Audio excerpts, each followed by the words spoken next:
大家好，我是邱炳。之前我们在陕西可以看到很多陵墓，那些古墓在修建的时候，一般会选择远一点的地方，远离人们生活的场所。而我们今天来的山西一个小村落啊，确实叫做坟上村。大家听这个名字是不是感觉怪怪的？因为说到坟，大家一般觉得会比较瘆人，想远离它。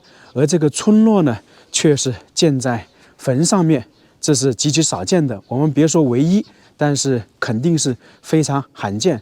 而且呢，我简单的了解了一下，这座坟呢，绝对是王侯将相级别。它还有一条长长的神道，村里的主街道呢，就是这条神道。村民的房屋呢，就建在神道的两侧，这个非常有意思啊。那么我们今天就了解一下，这个村落的人们为什么会建在那个坟上面？他们难道不会害怕吗？为什么会在山西这样一个小村落有王侯将相级别的陵墓？现在去看一看，了解一下。我们现在就来到了这个村落的主街道，大家看一看，前方呢有很多那种我们经常在陵墓上看的那些石像生、石望柱，而两侧呢就是房屋。这个应该是比较少见吧，反正我走了这么多地方，这是我唯一见到那个村落就在坟上面的。这个村落是叫做坟上村，是我们通俗的讲法，它确切的名字是叫做晋王坟村。那么晋王呢，就是当时一个藩王，所以说这座古墓呢，就是一代藩王的墓。晋王的话，大家应该就会想到那个明朝朱元璋大封他的儿子为藩王。那么这里呢，其实就是朱元璋他那个后代的古墓啊，陵墓。这个就是我们常常在陵墓之前看到的那个石望柱。这个经过将近600年的时间，这感觉有点风化了，上面很多雕刻都没有。那么上面呢，就是一个莲花底座托着一个寿桃，上面那个不是火焰呐，因为火焰的话是带点那个椭圆形，而这个是那个寿桃形状。那么其实也代表主人的身份比较高，因为我们只要看到一座陵墓前神道两侧有多么多的石像生，就能够知道他的身份非同一般。那么这里而且还是一代藩王，这个应该是石狮子了，它后半部分应该已经在墙里面了，这个是真的很少见，很有意思啊，差不多600多年。那么像这个石像生有石望柱、狮子、马，那么我猜想啊，它这个狮子以前应该不是这个方位的，因为如果是南门的话，那个狮子应该是这么摆放的，然后过去再是石望柱，所以说它这个石狮子的应该不在这个位置，可能在我们后面一点点。因为这种陵墓的话，一般是坐北朝南嘛，那么正守南门就是我们常说的朱雀门，是有狮子的。这个是石羊，被人们摸得很光滑呀，600、700年的历史，非常悠久了。一般在明朝这些藩王啊，马、石羊、老虎、狮子，这个是必不可少的。这是马了，这个都是一体成型的。不过大家可以看到，明朝包括宋朝或者说清朝这些陵墓前的石像生啊，总体还是没有唐朝的精美。因为唐朝属于封建社会鼎盛时期，不管是国力也好，还是从工匠的艺术角度能力来讲，感觉呢都比后面的强大一点。所以我们去看那个唐18陵那些雕刻，真的是又高大又精美。这个是属于老虎吗？真的，老虎和狮子有时候真的看不出来，因为有点风化了。在神道两侧啊，其实是有很多古民居的，就起码这个村落啊存在历史还是有一段时间的。你看这些房屋应该就是清朝时期修建的。这座古墓啊，它是明朝藩王的，那么显然在明朝肯定是没有村民住在这个墓里面的，只能说是明朝灭亡之后这一块没人管理的话，然后人们慢慢的就在这里建造房屋，形成了一个村落。你像这些典型的那个清朝那个建筑风格了。其实你来到山西啊，不管是在哪个角落、哪个村落，都能看到很多古宅。你看，我们现在越往里面走的话，这古宅就越多。尽管说可能没有人居住，但是呢，历史还是挺悠久的。这一栋好像有点倒塌了，我们过去看看。你看这个门楼也是有雕刻的。这种房屋呢，起码是100年历史以上了。因为在山西，我们看的大院也非常多啊，乔家的、王家的、李家的、施家的。那么这里进来，以前呢应该也是一个照壁，这个是山西的特点。然后从这边进去呢，就是1进院落、2进院落等等，全是窑洞式结构的。因为这边属于黄土高原，所以呢窑洞式的房屋特别多。这些房屋真的是很精美呀，放到现在也不过时。如果说好好整理一下，把水电通起来，还是能够住人的。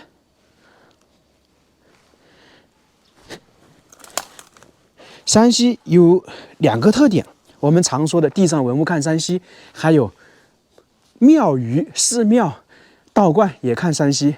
山西呢，只要有村落就有庙，而且呢，不是一座庙，很多呢有5、6座、7、8座的都有。村落越大，它的庙就越多。这个荒废的可能有几十年了。看看以前这种古民居内部是什么情况。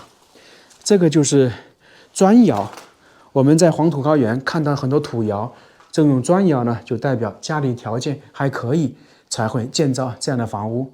这个肯定100%是起码清朝的啊，几十年前绝对没有人建造这样的窑洞。你看，上面是砖，下面也是砖。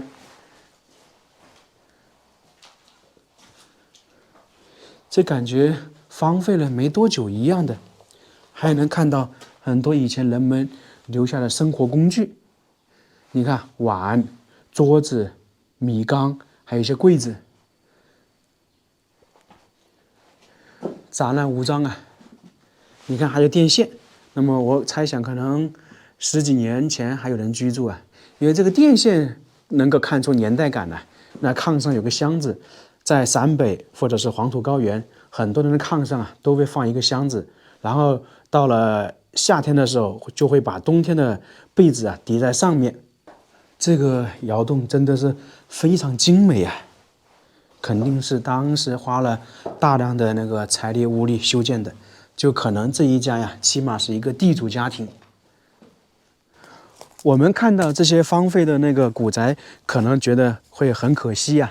现在呢，我们就继续去看看那座古墓，顺便呢来讲一讲这个墓主人到底是谁。大家都知道，朱元璋称帝之后就建立了大明王朝，不久呢，他就把他的儿子啊分封到全国各地。第一呢是想着为他镇守大明江山，第二呢可能是想让他的子孙后代呀都有享不尽的荣华富贵。于是呢就把他的第3个儿子嫡子啊朱刚，也是马皇后生的，分封到山西太原，作为晋王。晋王这个人呢，他其实也挺厉害的，在那个一开始那些藩王威望还是挺高。后面呢，晋王生下了嫡长子那个朱继喜。朱继喜呢，出生之后，一个是受到朱刚的喜欢，后面也受到那个朱元璋的喜欢。从小呢就在南京读书，和那个朱棣的儿子朱高炽还有那个朱允炆在一起学习，所以呢，他算是跟2代那个帝王啊关系都很好。后面朱刚的其他儿子也出生了，叫做朱继皇。那么他呢，可能从小就长得比较顽劣吧，不受那个朱刚的喜欢，经常打骂。那2者一对比的话，朱继皇呢就非常讨厌他的大哥朱祁喜，甚至说对他有仇恨。这个就为那个这里产生了那个一个晋王坟，留下了后笔。我们继续来看一下石像生，最后面就是文臣武将。最里面是文臣，第2是武将啊，明显看得出来有这个宝剑。因为在封建社会，武将打天下，文臣治天下，所以呢，在开国之后，基本上是以文臣为尊。所以我们一般看陵墓的话，石像生最里面的话一定是文臣。像这个就是文臣了，手上拿的还有一个护板，就是上朝的标配。大家发现没有，在明朝以及之前，他那些文臣武将啊，特别是文臣，他们那个标准呢，基本上都差不多，这是一脉相承的。而到了清朝就有点不一样了，因为他的服装就不一样。那旁边这里又是这些古民居，上面呢还有2个字，看不太清楚啊。所以说，在这里的古民居太多了。这里往里面走，全部都是啊，这些基本都倒塌了。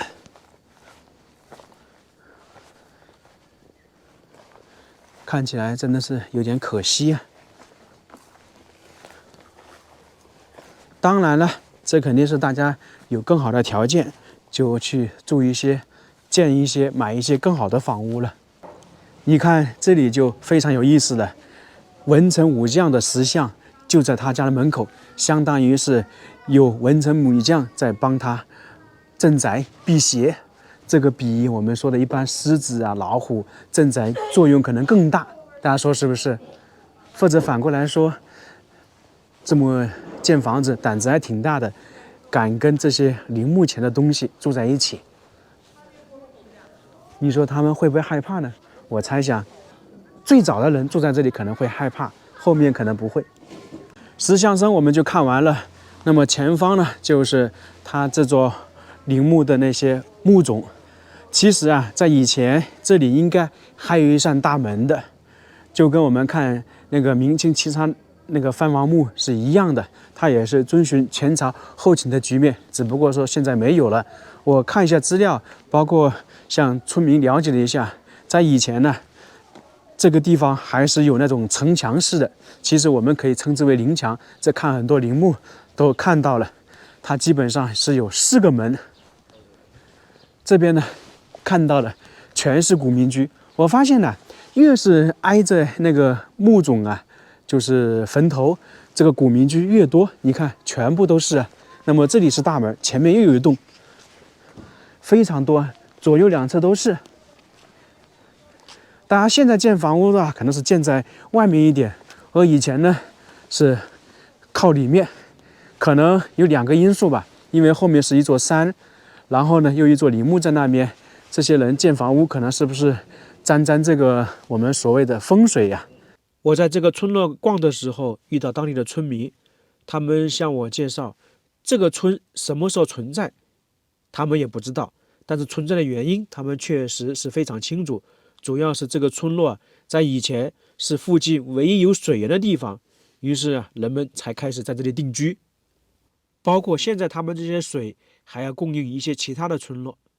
以前呢，这个村落是说叫做晋王坟村，但是现在呢，直接就叫做坟上村了。我猜想这些房屋大概就是从清朝初年开始建造起来的。然后前面可以看到有一座房屋，这里呢是叫庙，其实我们正常来讲的话，应该是叫做享殿或者是献殿。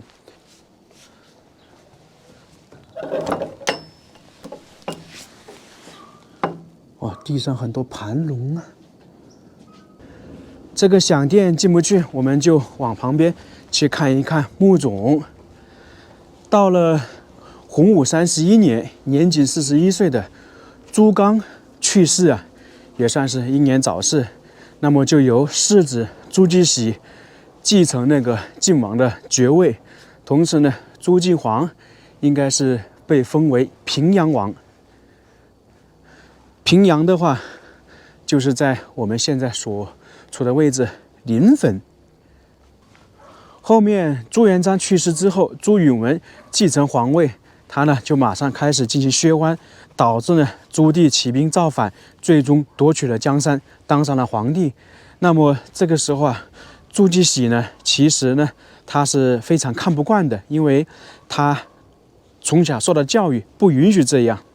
那么但是他已经没办法了，后面呢发生了一系列的事情，就是朱继皇啊，他不满那个他的哥哥继承了那个父亲的爵位，那么他同时呢又知道朱继喜呢对朱棣不满，所以呢就经常上书或者去朱棣那里打小报告，导致到了永乐12年，朱棣彻底坐稳江山之后，他就把那个朱继喜贬为庶人，立那个朱继皇为那个晋王。那朱继皇当上晋王之后，无恶不作，做了很多事情，同时呢，就把他的那哥哥啊，还有他的侄子，就是朱继喜的儿子朱美圭，囚禁了10年，关起来了，关在地牢里面。同时呢，他又把那个嫡母杀掉了，所以做了很多坏事。那后面是有家里的一个老人去了南京，看到朱棣，把这个事情告诉了他，这样的话，朱棣才决定把他放出来。那个时候已经是永乐21年了。他们父子被放出来之后，朱继喜的儿子朱美圭呢就被封为平阳王，就是他叔叔朱继皇之前的那个王位，相当于是对调了一样。到了宣德元年的时候，有一个朱高煦起兵反叛嘛，马上被平定了。而当时的朱继皇呢，也被认为是一起参与了谋反，于是呢就贬为庶人。那这个时候呢，宣德皇帝又重新把那个朱美圭啊封为晋王，是不是挺有意思的？但是呢，朱继喜王位是没有那个弄回来的，那个时候还算是庶人，那么就一直在临汾这里居住。到了宣德10年呢，这个朱继史去世，当时呢，宣德皇帝就给他上了一个谥号，把他定为晋定王。所以他的儿子啊朱美圭就在临汾这一块修做了一座陵墓，就是我们现在看到的，埋葬在这里。所以他们家族的故事就是这个样子。朱继喜这个人呢，算起来早期比较幸运，后期还是比较悲惨的。在地宫里面被关押10年，每天吃的饭菜啊，只能够是保证不饿死，所以是非常的悲惨。那么看完这个故事，很多人可能会觉得他整成这种局面呢，可能是他的弟弟朱继皇的那种迫害。其实啊，幕后还有一个最大的黑手是朱棣。你说那个朱继喜被关了10年，朱棣难道不知道吗？当时还有一个锦衣卫那么厉害，肯定会时时刻刻监视那个藩王。朱棣肯定是知道的，只是说那个没人明面跟他说，他就不了了之。为什么会这样呢？因为朱棣啊当上皇帝之后，他是由于藩王出身的，所以他也想削藩，想把藩王的势力啊降到最低。然后刚好呢，这个朱继皇经常说他那个哥哥的不好，而且呢，朱继喜呢对朱棣又不感冒，于是呢就找了个由头，把朱继喜废掉了，立他的弟弟为晋王。那么这样的话，就肯定会那个造成那个对立。后面呢，把他那个朱继喜和朱美圭放出来之后，又把朱美圭封为平阳王。那么本身他们父子呢，跟那个朱继皇肯定是有矛盾的，两边都是王爷，位置呢刚好又对调了，那肯定会心里不平衡，自然而然的话就会世世代代对立下去了。这样的话，对朱棣的威胁就没有那么大了。只不过后面是发生了朱继皇参与谋反的事件，然后又把那个朱继喜这一家的晋王回到了，因为那个时候啊，明朝藩王已经翻不起什么大浪了。所以呢，造成这种局面呢，一个是他们两兄弟关系不太好，朱继皇的原因，可能最大的推手就是朱棣啊。这个就是墓冢了，应该也叫做封土堆吧。朱继喜去世之后，就安葬在这里面，也算是比较大了。因为去世之后被封为晋定王，也是一个王爷嘛，所以规格自然而然的话就比较高了。因为如果他去世之后没有上他谥号封为晋定王，就算是他以前做过晋王，或者说他现在的儿子是晋王，他的陵墓规格也不可能这么高。这里呢应该是有一个大的洞穴，可以称之为盗洞吧。看一下，哇，好大呀！这个宽度的话都有1米，我们走过去看看。太多刺了，要小心一点。而且走这里也要小心，你别到时候掉进这个洞穴里面，那真的是麻烦了。哇，这里面都是空的，起码有8、9米高吧。地宫里面有这么大的盗洞，应该就是被盗了。大家看看旁边的这些封土上的那个土啊，跟我们看到的不一样，基本上是寸草不生啊。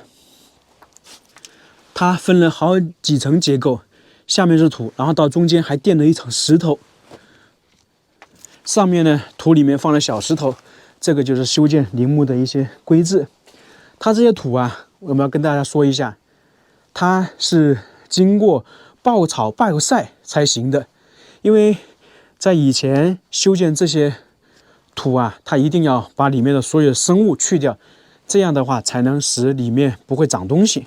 这个我们看明长城或者汉长城都能看得清清楚楚。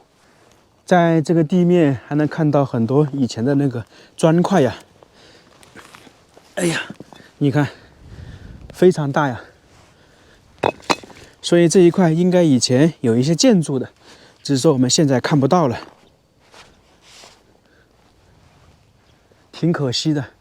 在明朝的时候，这里还有人守卫着，经常有人来祭祀。但是到了清朝就没有了，因为他这里啊算是第2代晋王嘛，那么他后面的子孙呢，除了祭祀朱刚、朱元璋，那么肯定也要来祭拜他的，因为所有的后代都是他的儿子嘛。我们去这个封土堆上面走一走，